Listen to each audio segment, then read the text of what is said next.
Previously on TERRANCE TV. Yeah, I mean, I have a new interview that just started, Terrance Gangsta Williams. Did he tell? Out. He, based on our interview, he cooperated on with people who were already dead. Is that Birdman real brother? Birdman don't like nothing associated with a rat. Right. Then got sent back to New Orleans and was put in, I think, like the system. So Terrance and his siblings got to meet Birdman and Slim and all that for the first time when they were kids. Plus 120 years. And at one point, you know, deep into a sentence, he cooperated on people that were already dead. Oh, so you're kind of like just closing cases. Closing cases. You're closing cold cases. Yeah. But there's nobody going to get arrested. There's no one to prosecute. There's a quiet sound in the streets tonight. There's a quiet sound. Edited by Bees the Editor. Catch up, nigga. You and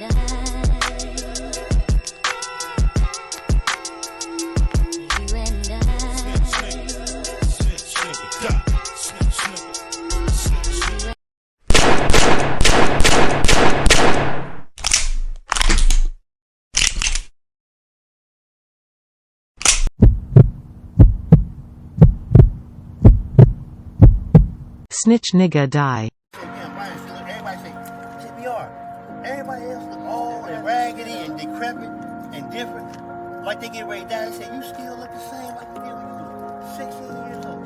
You the only one who look the same. Man, we looked at them like that when you were 16. That's what they telling me. They say, PR, you the only one who still look the same. But then Birdman reached out to me personally and said he wants to speak to me personally. What's up, and it was an interesting happening? conversation. I'd never spoken to him before, ever. I'd been around him once, but we never actually spoke. And really, the conversation was, it was interesting because I didn't really get to speak. You know, Birdman sort of took control of the conversation. It was interesting actually seeing how he did it. It was like, oh, okay, like this is. Is this on the phone? Or it's on the phone. Yeah, it's on the phone. And he basically was like, look, like, I respect you. I see what you've done. I don't have no kind of beef with you.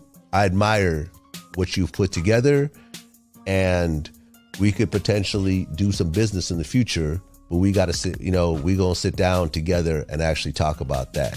You know, and I have artists and I understand what you do and everything else like that. Whatever you got going on with this dude, that's between y'all. Don't put me in the middle of this or whatever else. You know, and I'm like, well, let me just ask you a question. Because no, we're not going to do no questions right now. At some later point, we're going to sit down. Yeah, but I don't record people. He probably thought that, but I don't record people. It's not my style. Did he claim that person like his brother? That was the whole. I couldn't actually ask any questions when we got on the phone. He just wanted to tell me what he wanted to tell me, and to be fair, he was very polite and very respectful. It wasn't like a rah-rah. Birdman is so polite. Yeah. The most successful people are, because you don't put some extra respect on it, bitch. Oh, get very far being rude with people on the phone, you know, or in person, because, you know, two millionaires arguing with each other, like neither person gonna back down. Like, and by the way, I think that's so smart by him, right? Yeah. So he talks to you. If you ask me, that it just aligns with what I said before. Yeah. I'm not saying he's disowning his brother-in-law, or not brother-in-law, half-brother, whatever the case is. I think Birdman does not want to be anywhere near conversations where people are talking about cooperating at all, whether it's cooperating with anybody. This is sort of my point in all this, right? Is the reason, because what I didn't realize until I actually did the interview, and we got to sort of the end of the interview, is that Birdman isn't rocking with Gangsta. Right, because of the cooperation.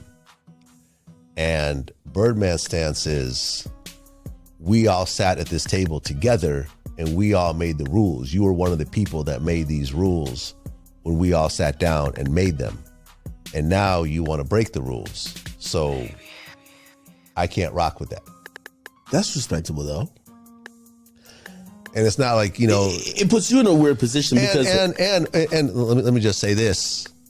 In Birdman's defense, aside from a 6-month little dust up they had with each other, Birdman kept money on Terrance's books his whole 25-year prison term. Wow. Yeah. The one time that he stopped giving him money was when Terrance was caught basically for in prison. And wakey, nigger Williams. Get the fuck up.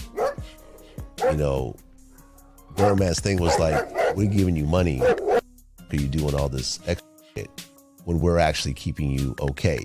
Why are you risking more problems when we're giving you money? The situation was, it wasn't actually, he just got a new cellmate, and when they tossed the room, they found some, and both people get charged for it. You know what I'm saying? Because neither person's going to say it was mine. You know what I mean? So that was that situation. And then at one point, 6 months later, they worked it out, and they came back to it. But that's Birdman's stance. And that sounds like Birdman to me, though. And, you know, I mean, you got to respect it. I want that nigga. You listen to understand what me? I'm saying. Nigga. Ah, fuck off.